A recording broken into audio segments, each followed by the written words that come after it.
Today our topic is about replication.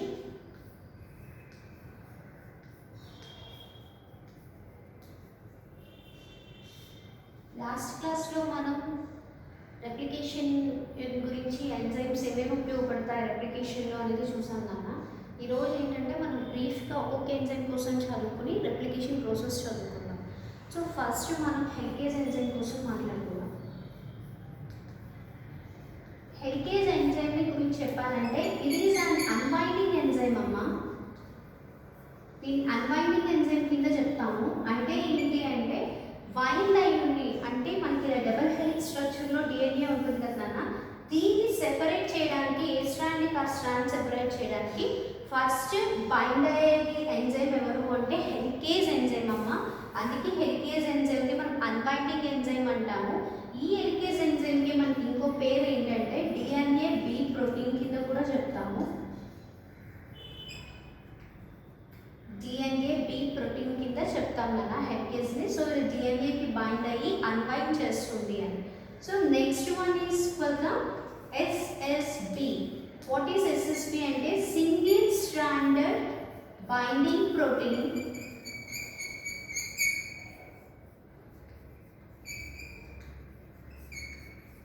ఈ single stranded binding protein ఏంటంటే already helicase వచ్చి separate చేసిన స్ట్రాండ్స్ని విడివిడిగా ఒక్కొక్క స్ట్రాండ్కి ఇలా బైండ్ అవుతున్నాను. సింగిల్ స్ట్రాండెడ్ అంటే ఒకటిగా ఉండే స్ట్రాండ్కి బైండ్ అయ్యే ప్రోటీన్ ఎస్ఎస్పి ప్రోటీన్.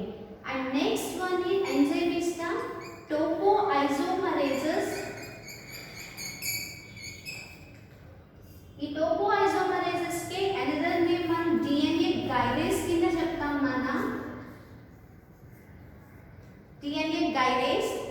అయితే ఈ టోపోఐసోమరేసెస్ ఎంజైమ్ ఏంటి, అసలు ఎందుకు యూజ్ అవుతుంది అంటే దీన్నే మనం ఇంకో రకంగా డిఎన్ఏ సి ప్రోటీన్ కింద కూడా చెప్పుకోవచ్చు. ఈ ఎంజైమ్ ఏంటంటే మనకి డిఎన్ఏ మీద నెగటివ్ సూపర్ కాయిలింగ్ని ఇస్తుంది నాన్న. Negative super coiling nothing but ఇది మనం క్రియేట్ చేసే స్ట్రెస్ని మనం టోపోలాజికల్ స్ట్రెస్ అని పిలుస్తాం. It is an topological stress. అంటే ఏంటంటే డిఎన్ఏ స్ట్రాండ్ ఇలా ఉన్నప్పుడు హెలికేజ్ అనే ఎంజైమ్ వచ్చి ఫస్ట్ బైండ్ అయిన తర్వాత అది కొంతవరకు సెపరేట్ అవుతాయి నాన్న స్ట్రాండ్స్. ఇప్పుడు ఇలా సెపరేట్ అయిన స్ట్రాండ్స్కి ఎస్ఎస్పి వచ్చి బైండ్ అవుతుంది అంటున్నాను. అందుకే నేను సింగిల్ స్ట్రాండెడ్ బైండింగ్ ప్రోటీన్ అన్నాను. ఇప్పుడు ఇలా బైండ్ అయిన తర్వాత ఈ టోపోఐసోమరేసెస్ వచ్చి ఎక్కడైతే వీటికి జాయింట్ ఉంటుందో అక్కడ ఒక స్ట్రెస్ని నన్ను ప్రెజర్ని పెడుతుంది. ఎందుకు ఈ ప్రెజర్ని పెట్టడం, ఎందుకు స్ట్రెస్ని పెట్టడము అంటే ఇది తిరిగి రీవైండింగ్ అవ్వకుండా. రీవైండింగ్ అంటే తిరిగి కలవడం నాన్న. జస్ట్ మనం ఒక రబ్బర్ బ్యాండ్ ఏదైనా ఒకసారి తీసి మళ్ళీ పెట్టినప్పుడు మనం ఎలా అయితే తీసామో అన్ని రౌండ్స్ బ్యాండ్ తిరుగుతుంది కదా నాన్న. సో డిఎన్ఏ కూడా అంతే రౌండ్. ఇలా ఉన్నప్పుడు డబుల్ హెలిక్స్లో ఉన్న డిఎన్ఏ మీదకి ఫస్ట్ హెలికేజ్ అనే ఎంజైమ్ వచ్చి దీన్ని ఇలా సెపరేట్ చేస్తుంది.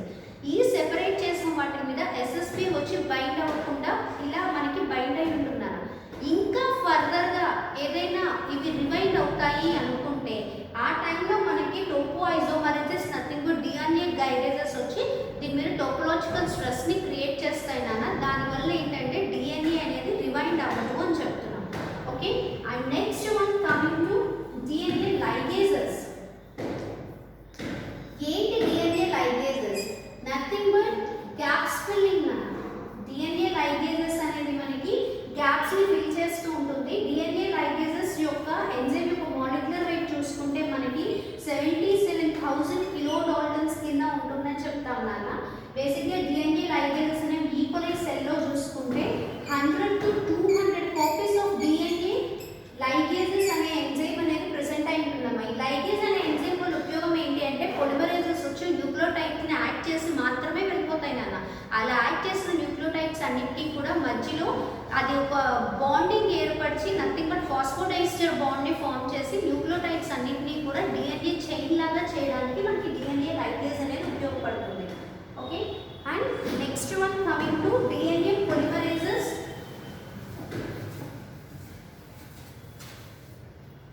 Next coming to DNA పొలిమరేసెస్.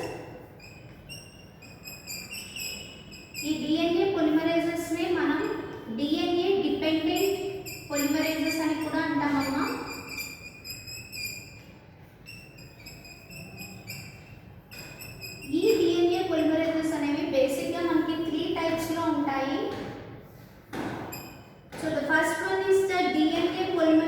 1 and second one is the DNA polymerase 2 and third one is the DNA polymerase 3.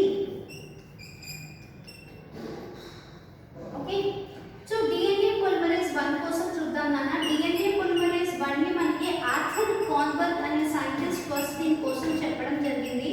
So దీన్ని కాన్బర్గ్ ఎంజైమ్ అని కూడా మనం పిలుస్తాము.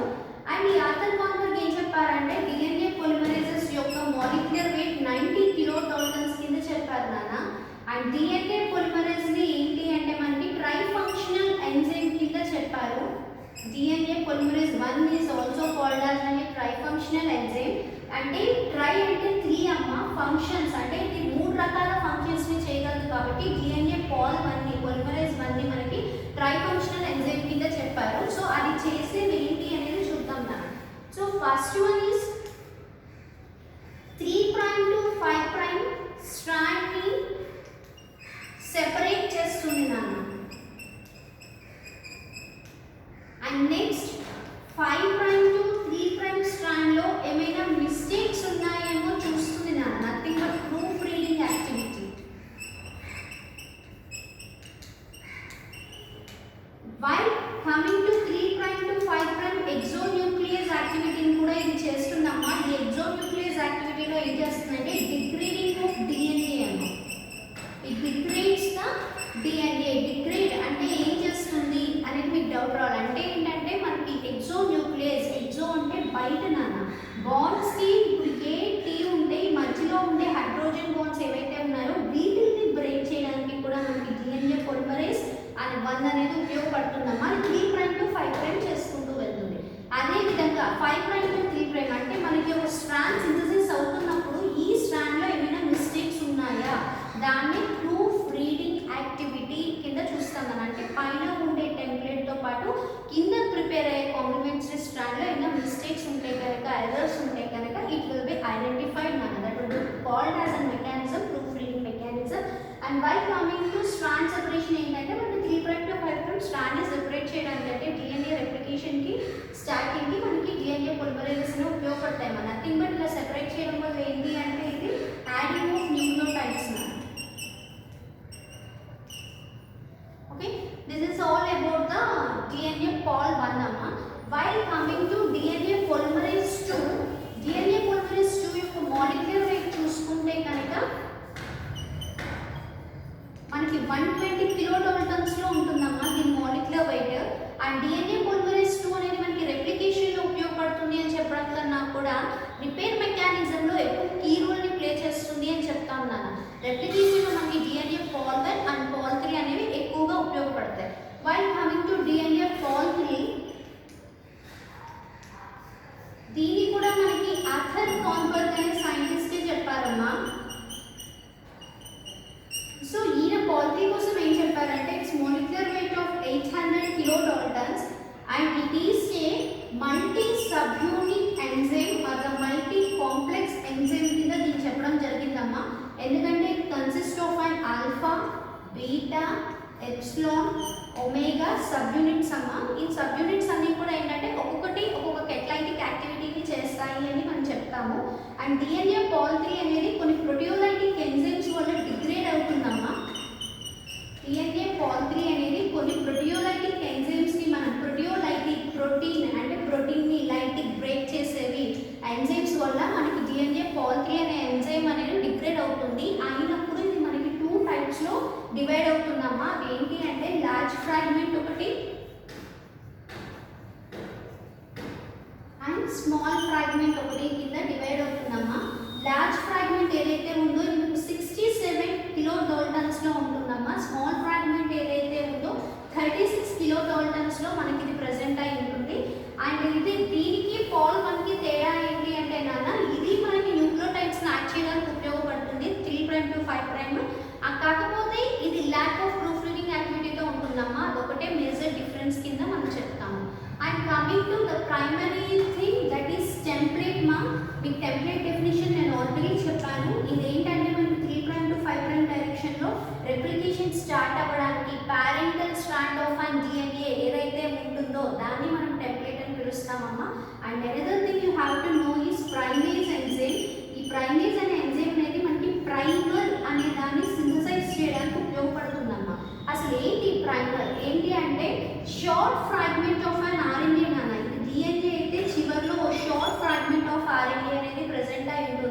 ఇది 5 ప్రైమ్ ఎండ్ దగ్గర ప్రెసెంట్ అయి ఉండొచ్చమ్మా, 5 ప్రైమ్ టు 3 ప్రైమ్ డైరెక్షన్లో.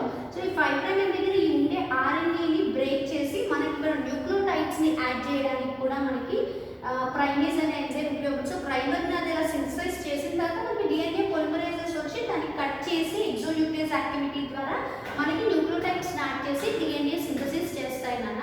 So this all the basic enzymes which are involved in the replication. మీకు ఎంజైమ్స్ కోసం స్పెషల్గా బ్రీఫ్గా ఏం అడగలేదమ్మా, నేను అందుకే మీకు షార్ట్కట్లో చెప్పాను. By coming to process of and replication, మిమ్మల్ని సిలబస్ ప్రకారం చూస్తే రెప్లికేషన్ ఇన్ ఈకోలై అని అడిగారమ్మా. So you have prokaryotic replication. So first while coming to process of replication we have the 3 steps na. First one is the initiation, and second one is the elongation, and third one is the termination. Initiation, elongation, termination, these are the 3 processes ma replication lo. So while coming to the starting one, what is initiation? Initiation అనే పదం ఎక్కడైనా వస్తే starting అని అర్థం దాన్ని, అంటే replication ఎక్కడ start అవుతుంది, ఎక్కడ స్టార్ట్ అవుతుంది అంటే మనకి ఓరిక్ సైట్ అన్న.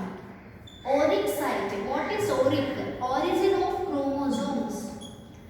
సో రెప్లికేషన్ మనకి క్రోమోజోమ్స్లో స్టార్ట్ అవుతుంది అని చెప్పచ్చమ్మా. సో ఇందులో చూసుకుంటే ఏంటంటే మనకి 245 బేస్ పేర్స్ ఉంటాయి.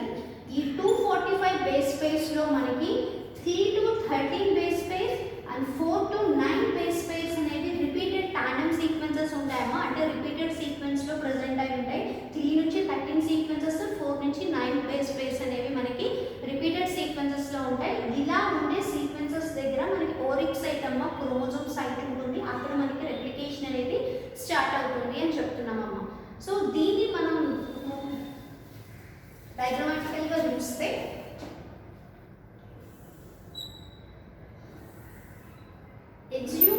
it is an DNA consisting of 3 to 13 base pairs and 4 to 9 base pairs. Totally it has 245 base pairs. So if in case it is oric site,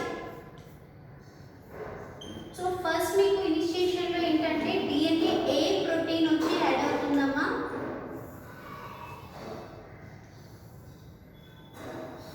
It runs like this.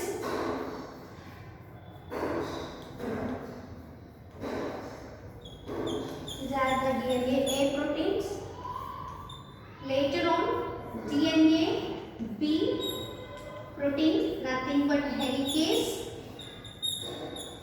and DNA C protein, nothing but DNA gyrase or topoisomerases.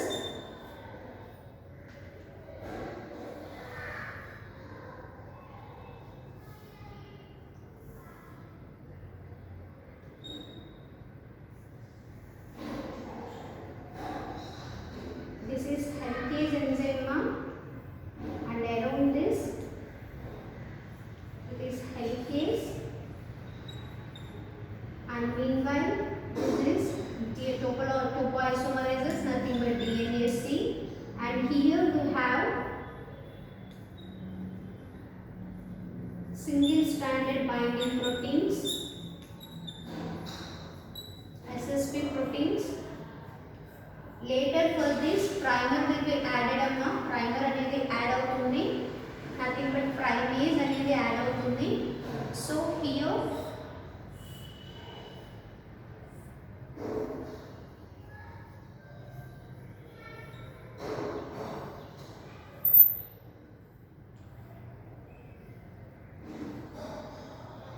ఇక్కడ helicase primer రెండు ఉన్నాయి కాబట్టి దీన్ని మనం primosome complex కింద పిలుస్తామమ్మా. Nothing but consisting of an helicase and primer will be called as an primosome complex. ఇక్కడ మనకి ప్రైమేజ్ అనే ఎంజైమ్ ప్రైమర్ని సింథసైజ్ చేయడానికి వస్తుంది. Later for this DNA polymerases 3 will come.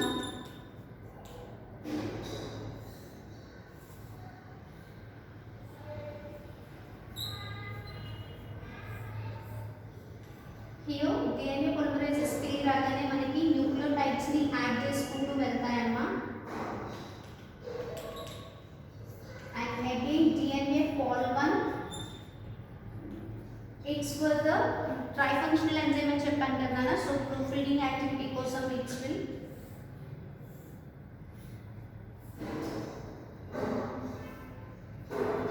ఇది ప్రూఫ్ రీడింగ్ యాక్టివిటీ చేస్తుంది నాన్న ఇక్కడ. అగైన్ ఫైనలీ మనకి డిఎన్ఏ లైగేజ్ వస్తుందమ్మా. వచ్చి మనకి ఇక్కడ మధ్యలో గ్యాప్స్ ఏమైనా ఉంటే అది ఫిల్ చేస్తుంది. So this is all about the replication process మా. ఇందులో ఏంటంటే మీకు ఇక్కడ వరకు వచ్చిన దీని అంతటినీ కూడా మనం we call it as an initiation starting stage of replication. While coming to the chromosome complex and DNA polymerase, this belongs to the elongation process, nothing but chain elongation or chain growth process. While coming to this will be the replication for it is the termination process ma. ఇలా మనకి 3 స్టేజెస్లో replication అనేది జరుగుతుంది. First మీరు DNA అనుకుంటే కనుక దీన్ని మనకి ఓరిక్ సైట్ ఒరిజినల్ క్రోమోసోమ్ ఉంటుందమ్మా. 245 బేస్ పైర్స్లో 3 to 13 base pairs 4 to 9 base pairs అనేవి రిపీటెడ్గా ఉంటాయి. ఇక్కడ మనకి డిఎన్ఏ రెప్లికేషన్ జరుగుతుంది. ఫస్ట్ డిఎన్ఏ ఏ ఎంజైమ్ వచ్చి యాడ్ అయినప్పుడు మనకి డిఎన్ఏ ఇలా బెండ్ అవుతుందమ్మా. ఈ మధ్యలో ఏవైతే ఉన్నాయో మనం డిఎన్ఏ ఏ ఎంజైమ్ కింద చెప్తాము. దీని తర్వాత మనకి హెడ్కేజ్ ఎంజైమ్ డిఎన్ఏ గైరేజ్ ఎంజైమ్ రెండు వచ్చి యాడ్ అవుతాయి. ఈ రెండు యాడ్ అవ్వడం వల్ల అండ్ ఎస్ఎస్పి కూడా యాడ్ అవుతున్నాను. ఇవి యాడ్ అవ్వడం వల్ల ఏమవుతుందంటే ఫస్ట్ హెడ్కేజ్ అనే ఎంజైమ్ ఈ రెండింటిని సెపరేట్ చేయడానికి బైండ్ అవుతుంది నాన్న. అండ్ ఎప్పుడైతే సెపరేట్ చేస్తుందో స్ట్రాండ్స్కి సింగిల్ స్ట్రాండ్ బైండింగ్ ఉంటుంది. స్ట్రాండ్స్ రెండు అన్బైండ్ అవ్వకుండా దానికి బైండ్ అవుతాయి. ఈ రెండింటినే కాకుండా ఇవి తిరిగి రివైండ్ అయ్యే ఛాన్సెస్ ఉంటుంది. కాబట్టి మనకి డిఎన్ఏ గైరేజ్ వస్తే టోపోలాజికల్ స్ట్రెస్ అనేది మనకి జాయింట్ ఆఫ్ అండ్ డిఎన్ఏలో ఇది ఇస్తుంది నాన్న. ఈ స్ట్రెస్ వల్ల ఇది ఏంటంటే కంప్లీట్గా స్ట్రాండ్స్ అనేవి సెపరేట్ అవుతాయని చెప్తాము. సో ఇక్కడ వరకు కూడా మీకు ఇనిషియేషన్ ప్రాసెస్ అని చెప్తున్నాను. ఇంక ఎలాంగేషన్లోకి వచ్చేప్పటికి ఏంటంటే మీకు ప్రైమేజ్ అనే ఎంజైమ్ యాడ్ అవుతుందమ్మా. ఈ ప్రైమేజ్ అనే ఎంజైమ్ వల్ల ఏంటంటే మీకు ప్రైమర్ అనేది సింథసిస్ అవుతుంది 5 ప్రైమ్ దగ్గర. ఈ ప్రైమర్ సింథసిస్ అయినప్పుడు ఏమవుతుందంటే డిఎన్ఏ పొలిమరేజెస్ 3 వస్తాయమ్మా. ఇది న్యూక్లియోటైడ్ స్టార్ట్ చేయడానికి ఉపయోగపడుతుంది. సో ఇక్కడ నీకు ఏదైతే ప్రైమర్ ఉందో ఫస్ట్ దీంట్లో ఉండే ఆర్ఎన్ఏ ఫ్రాగ్మెంట్ని కట్ చేసేసి నీకు పొలిమరేజెస్ స్టార్ట్ చేస్తూ ఉన్నప్పుడు డిఎన్ఏ పాలిమర్ లైగేజ్ వస్తాయమ్మా. ఎడిషనల్ పొలిమరేజెస్ ఏమైనా కావాలంటే డిఎన్ఏ పొలిమరేజ్ యాడ్ చేయడమే కాకుండా అది ప్రూఫ్ రీడింగ్ యాక్టివిటీని కూడా చేస్తుందమ్మా. ఎక్కడైనా మిస్ మ్యాచ్ ఉందా ఏంటి అనేది కూడా చూస్తుంది. అండ్ లైగేజ్ వచ్చి న్యూక్లియోటైడ్ స్నాక్ చేసుకుంటూ వెళ్ళేటప్పుడు ఏవైనా గ్యాప్స్ కనుక మధ్యలో ఉంటే ఇది మనకి ఫాస్ఫోడైస్టర్ లింకేజ్ని ఫామ్ చేయడానికి ఉపయోగపడుతుంది. ఓకే. అండ్ ఈ లైన్స్ ఏంటి, ఇది ఏంటంటే నాన్న మీకు ఇలా డిఎన్ఏ రెప్లికేట్ అవుతున్నప్పుడు మీకు 2 టైప్స్ ఆఫ్ స్ట్రాండ్స్ వస్తాయి నాన్న. The first one is the leading strand. ఏదైతే మీరు స్ట్రైట్ లైన్ వేసారో దీన్ని లీడింగ్ స్ట్రాండ్ అంటాం. ఈ డాటెడ్ లైన్ ఏదైతే ఉందో దాన్ని లాగింగ్ స్ట్రాండ్ అంటాం. ఏంటి దీనికి తేడా పేరులోనే తెలుస్తుంది నాన్న. లీడింగ్ అంటే న్యూక్లియోటైడ్స్ అనేవి ఏవైతే ఉన్నాయో అవి వచ్చి యాడ్ అయిపోయి డిఎన్ఏ లైగేజ్ అనేది వాటిని నిక్స్తో ఫిల్ చేయబడదు. Nicks is nothing but gaps నాన్న. సో అది గ్యాప్స్ని ఫిల్ చేసేస్తుంది. వైల్ కమింగ్ టు లాగింగ్ స్ట్రాండ్కి వచ్చేప్పటికి ఏంటంటే ఇక్కడ మనకి డిఎన్ఏ పాలిమర్ అనేది యాక్షన్ చూపించకపోవడం వల్ల మనకి చిన్న చిన్న ఫ్రాగ్మెంట్స్ అనేవి అవి ఉండిపోతాయి నాన్న. డిఎన్ఏ లైగేజ్ ఇక్కడ యాక్షన్ చూపించలేదు. సో దీనివల్ల ఎందుకు చూపించలేదంటే because of 5 prime to 3 prime అని చెప్పుకోవచ్చు. కాబట్టి ఇక్కడ మీకు లాగింగ్ స్ట్రాండ్ అంటే లేట్గా ఉంటుంది. అయితే ఈ లాగింగ్ స్ట్రాండ్ కోసం ఒక్కొక్క ఫ్రాగ్మెంట్ని మనకి దీనికోసం అబ్జర్వ్ చేసి చెప్పిన సైంటిస్ట్ ఎవరంటే ఒకాజకి అమ్మ. ఒకాజకి అయిన సైంటిస్ట్ ఈయన ఏం చేశారు అంటే మనకి ఈ లాగింగ్ స్ట్రాండ్లో ఉండే ఫ్రాగ్మెంట్స్ని తీశారు నాన్న. ఈయన అబ్జర్వ్ చేసి దానికోసం చెప్పారు ఇందులో మనకి న్యూక్లియోటైడ్స్ ఉన్నాయి కానీ లైగేజ్ అనే ఎంజైమ్ లేకపోవడం వల్ల ఇవి జాయినింగ్ అనేది జరగలేదు. సో అందుకే దీన్ని లాగింగ్ స్ట్రాండ్ అంటాము అని చెప్పారు. దీన్ని మనకి చెప్పేది ఒకాజకి కాబట్టి లాగింగ్ స్ట్రాండ్లో ఉండే ఒక్కొక్క ఫ్రాగ్మెంట్ని మనం ఒకాజకి ఫ్రాగ్మెంట్ అని పిలుస్తామమ్మా. ఇది టెర్మినేషన్ పాయింట్ కింద చెప్తాము. ఎందుకు అంటే మనకి ఎలాంగేషన్ ప్రాసెస్లోనే నీకు లీడింగ్ లాగింగ్ స్ట్రాండ్స్ సింథసిస్లోనే నీకు రెప్లికేషన్ 4 అనేది ఫామ్ అవుతుందమ్మా. It will be called as an replication 4. ఇలా ఫామ్ అవుతుంది ఎలాంగేషన్లోనే. ఇలా ఫామ్ అయిన రెప్లికేషన్ 4లో ఏమవుతుందంటే మనకి టెర్మినస్ పాయింట్ ఏదైతే ఉంటుందో 10 పాయింట్ అక్కడికి వచ్చి టస్ ప్రోటీన్ అనేది యాడ్ అవుతుందన్న. సో హియర్ మనకి టస్ కాంప్లెక్స్ అనేది ఫామ్ అవుతుంది. ఈ టస్ కాంప్లెక్స్ రావడం వల్ల మనకి డిఎన్ఏ రెప్లికేషన్ అనేది ఆగిపోతుంది. సో ఈ లీడింగ్ స్ట్రాండ్ ఏదైతే ఉందో it will be called as an newly synthesised replicated DNA strand. So మీకు సెమీ కన్జర్వేటివ్ మోడ్ ఆఫ్ రెప్లికేషన్లో చెప్పాను. ఒక పేరెంట్ స్ట్రాండ్ ఉంటుంది, ఒక డాటర్ స్ట్రాండ్ ఉంటుంది. సో దాని సెమీ కన్జర్వేటివ్ రెప్లికేషన్ అంటాం. మనకి యూకారియోట్స్లో జరిగేది కూడా అదే. సో ఇది పేరెంట్ స్ట్రాండ్ అన్న ఎక్కడి నుంచి వచ్చింది, దీని నుంచి వచ్చింది. సో దీనికి న్యూలీ సింథసైజ్డ్ స్ట్రాండ్ వచ్చింది. సో ఇది half parental strand and half newly synthesized strand. It is a semi-conservative model of replication. This is all about replication now.